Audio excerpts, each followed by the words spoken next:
நல்ல கதிர்னா கேக்குமா கேக்குமா? அடக்கம் பண்ணிட்டீங்களா? ஏன் அடக்கம் பண்ணீங்க? என்ன எழுதிட்டாங்களா? இடத்த பார்த்துமா நீங்க எப்படி வைக்கணும்? என்னது புதைச்சிட்டீங்களா? ஏன் புதைச்சிங்க என பதைக்கும் குரலில் கேட்கும் மாரி செல்வராஜ்.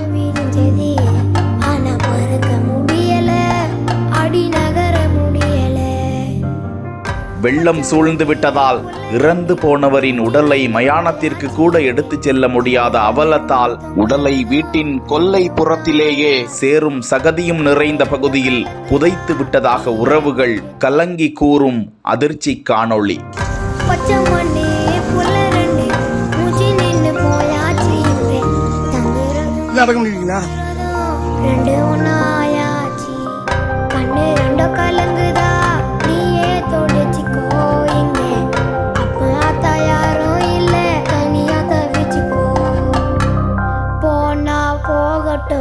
பிச்சை உசிறுதானே திருந்த முடியாத தருதலைதானாமே.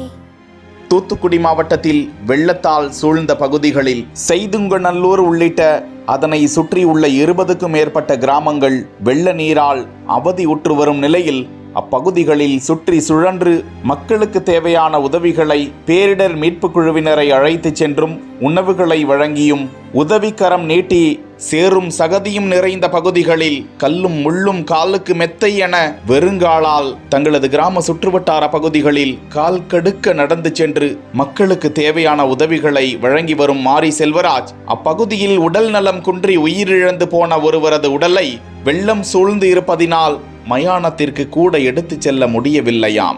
எத்தனை நாட்களாக வீட்டிற்குள்ளேயே இறந்தவரின் உடலை வைக்க முடியும்? ஊராட்சி நிர்வாகத்தினரிடம் கூறிவிட்டு வீட்டின் கொல்லை புறத்திலேயே புதைத்து விட்டனர். இந்த நிலையில் இறந்தவர் செய்தி கேட்டு அங்கு பார்க்க சென்ற மாரி செல்வராஜ் அப்பகுதி மக்களின் அவல நிலையை காட்சிப்படுத்தி இருக்கிறார். மாரி செல்வராஜ் வந்துட்டு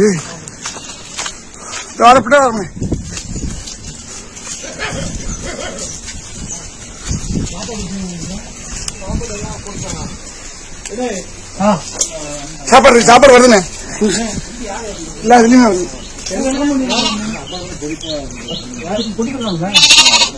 அடக்கம் பண்ணிட்டீங்களா? ஏன் அடக்கம் பண்ணீங்க? என்ன எழுதிட்டாங்களா?